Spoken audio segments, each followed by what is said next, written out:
आप लोग क्लास में बहुत ज़्यादा शैतानी कर रही थी। आज मैं आपको एक स्टोरी दूँगी। सब पहले साइलेंट होके ध्यान से सुनिए। स्टार्ट करें। एक स्कूल में एक हॉस्टल था। वहाँ पर अजय नाम का एक बच्चा पढ़ता था। वो आम ही लोगों की तरह बहुत शैतान था। किसी की भी बात नहीं सुनता था। हमेशा अपने टीचर्स को, अपने साथियों को परेशान करता था। एक दिन तो पता है उसने क्या शैतानी की। उसका जो रूममेट था वो सो रहा था। उसने उसे उठाया और हॉस्टल के बाहर छोड़ दिया। जब वो बच्चा अपनी क्लास में अपने रूम में नहीं दिखा ना, तो पूरे हॉस्टल में सबको इतनी टेंशन हो गई। बाद में पता चला कि ये सारी शैतानी किसकी थी, अजय की थी। उसके टीचर्स को कुछ समझ में नहीं आ रहा था कि इस बच्चों को हम कैसे समझाएं। एक दिन अजय को प्रिंसिपल सर ने बुलाया और उसे कहा कि हमारे पास से जो नदी बह रही है ना, आपको इसका रास्ता रोकना है। रास्ता रोकने से मतलब ये है कि ये नदी बहनी नहीं चाहिए।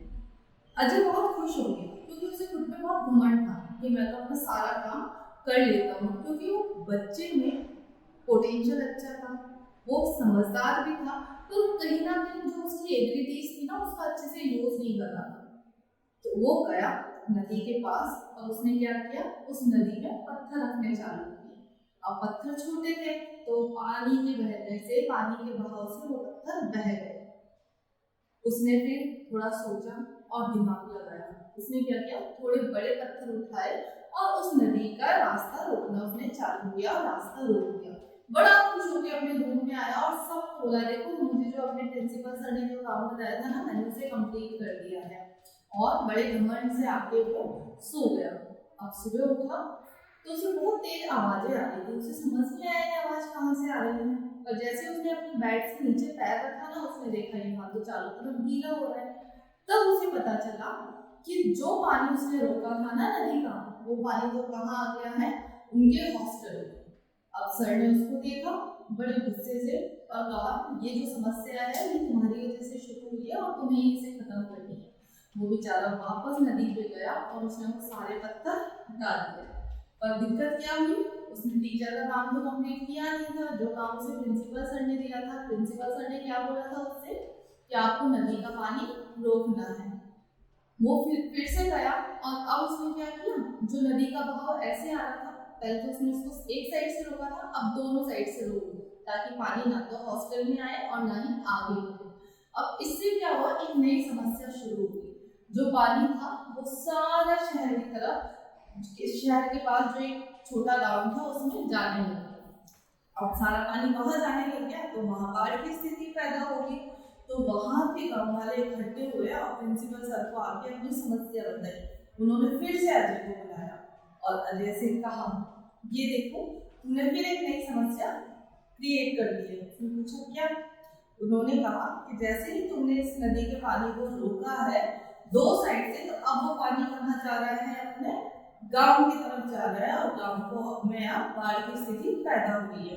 अब उसे समझ ही नहीं आया कि अब वो इस प्रॉब्लम को कैसे सॉल्व करेगी। तब सर ने उसे अपने पास बुलाया और उसे समझाया कि जैसे नदी का पानी रोकना संभव नहीं है। उसे पूछा वो कैसे सर? तब सर ने उसे समझाया क्योंकि नदी के पानी में अपनी खुद की शक्ति है और उसने अपनी एक दिशा बना रखी है। जैसी शक्ति नदी के पास है वैसी ही शक्ति तुम्हारे अंदर भी है। तुम्हारे पास भी बहुत सारी शक्ति है, बहुत सारी समझ है। अगर तुम उसका यूज सही दिशा में करोगे तो आज नहीं तो कल तुम अपना लक्ष्य जरूर प्राप्त कर लोगे।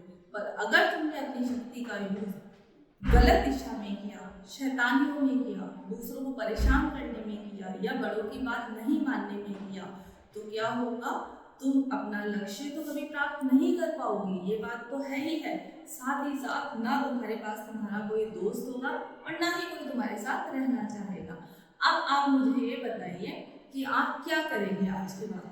क्या आप नदी की तरह अपनी डायरेक्शन बदलेंगे या फिर जो नदी की दिशा है उसी तरीके से चलकर अपना लक्ष्य प्राप्त करेंगे?